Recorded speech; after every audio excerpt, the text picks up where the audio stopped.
Hello. The name is Regis Kilbin, and the game is Here's the Storm.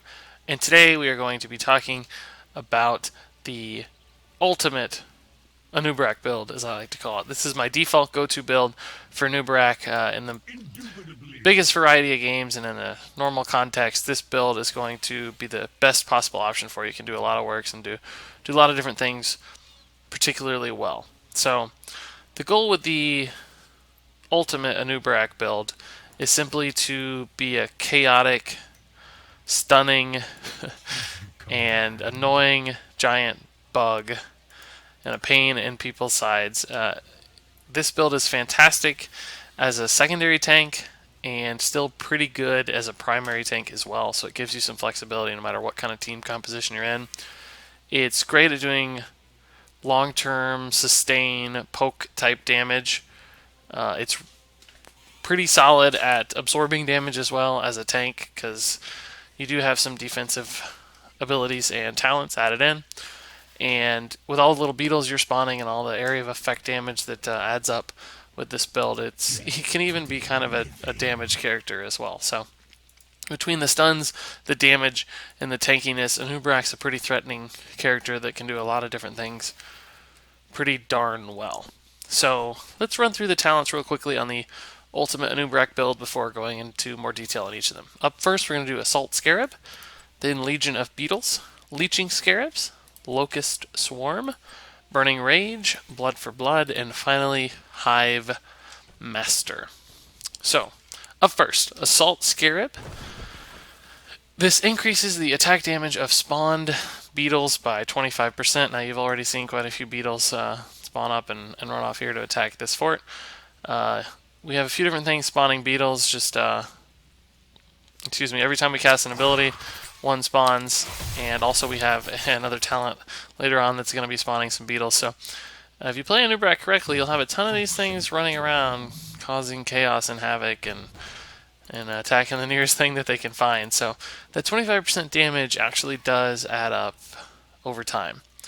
Now, it should be noted that if you're serving as the primary tank for your team, Regeneration Master might be a better choice for you here, because you might not need that extra damage quite as much as you need some extra survivability and health. But in general, Assault Scarab is going to make those things so annoying and give you that extra little sustained additional damage that does add up in fights and really make an impact when those guys are running around attacking everyone. Level 4, we're going to go with Legion of Beetles. Anub'Arak automatically spawns beetles every 8 seconds, can be toggled on and off. Now you'll notice those guys popping out every once in a while there. This really just does allow you to have a horde of beetles at any given time. You'll see there's 4 beetles just real quick, absorbing a lot of tower ammo and doing a fair amount of damage too, hitting for 54 a pop, so level 20. So it's nice to have one that comes up for free every once in a while. It does actually add up significantly over the course of a game, even if you're just running down a lane and one spawns off to attack a tower, or hit a minion a few times, or in a team fight you might have 1 or 2 extra beetles poking down a damage dealer in the back line. It should not be taken for granted when you're specking your beetles and you can get an extra one. That's a pretty big advantage to have. Not to mention that none of these other talents are particularly good for anything else. Underking can be alright if you really need to get some stuns or lockdowns. But otherwise, Legion of Beetles is going to do the most work for you. At level 7, we're going to go with Leeching Scarabs.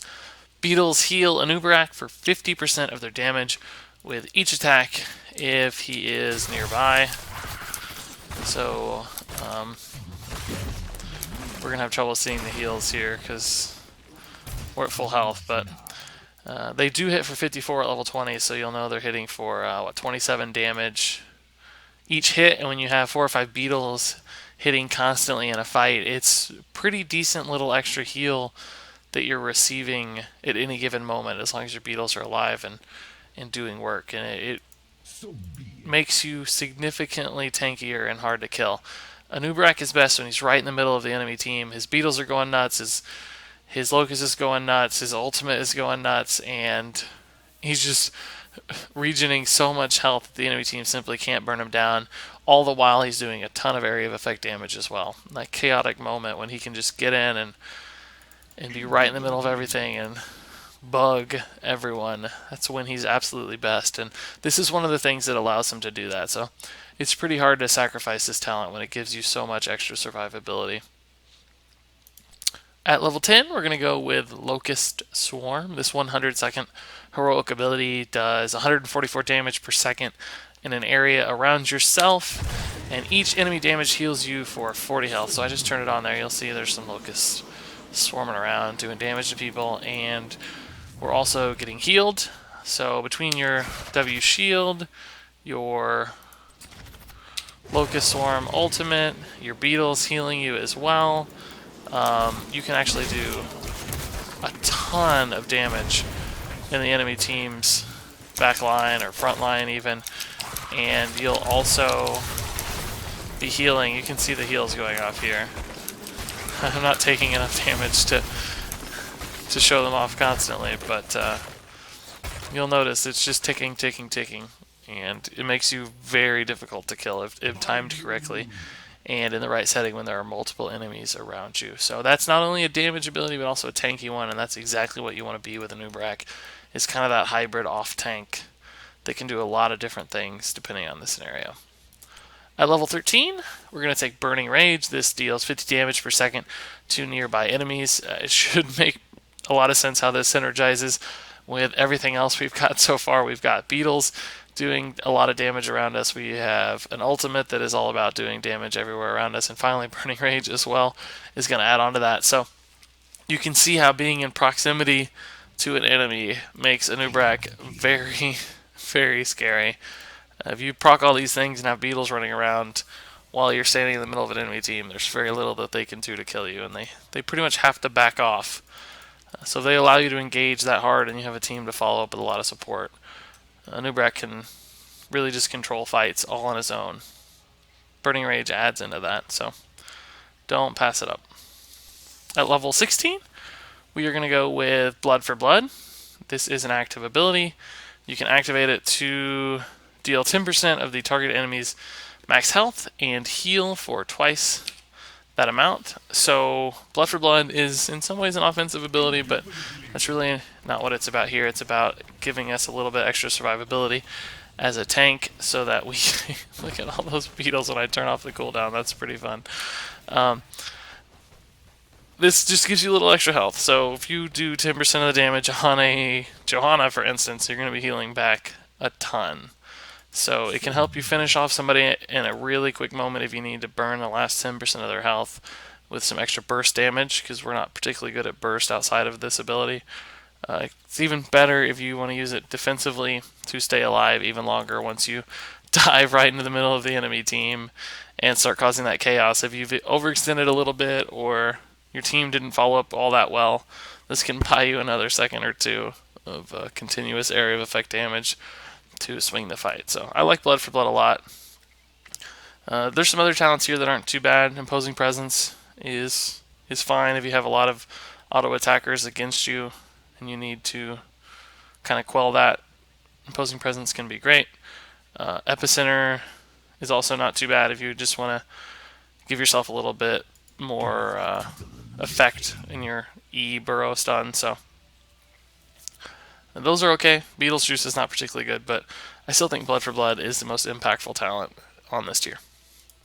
And at level 20, we're going to go with Hive Master. Anub'Arak gains a permanent Vampire Locust that attacks a nearby enemy every 3 seconds. The Vampire Locust deals 336 damage and returns to heal Anub'Arak for 80 health. You'll see our Locust swarming around right there. This is another talent that synergizes with all of our area of effect, annoying, buggy type damage, but it also supports Anub'Arak's tankiness, and I'm sure you've noticed the theme right now. We like things that do damage and give us health back, because that's all what Anub'Arak's all about. So Hive Master fits that theme and is pretty good as well. 336 damage is nothing to scoff at, even every 3 seconds, so it's comparable to an extra auto attack, right? We hit for 216 every second or second and a half or so. So it's about an auto attack like doubling your auto attack, but also returning to give you some health. And this is just a constant passive effect, so it's always going to be doing work, and it's not something you have to think about, which is pretty nice. There are two other talents on this tier that are pretty good. Hardened Shield is like the ultimate tanky talent when you have to negate tons of burst damage. It's not bad at all. If you are the solo tank, it might be worth taking depending on the enemy team's composition. And Rewind can also do quite a bit of work because you have a few different ways to stun people. And if you rewind those well, you can really lock people down and shield yourself twice. So Rewind is also good if you really like being active and you need extra stuns against certain enemy team compositions. So those are great to consider, but in general I think Hive Master is the easier talent that does more and does it more reliably and more consistently. So that is my ultimate Anub'Arak build that's going to serve you as well as possible in the most situations. Context free, this is the build that will do the most work for you. Let's run through it real quickly again. Assault Scarab, Legion of Beetles, Legion Scarabs, Locust Swarm, Burning Rage, Blood for Blood, and finally Hive Master. Anub'Arak can be a pretty amazing warrior with this build.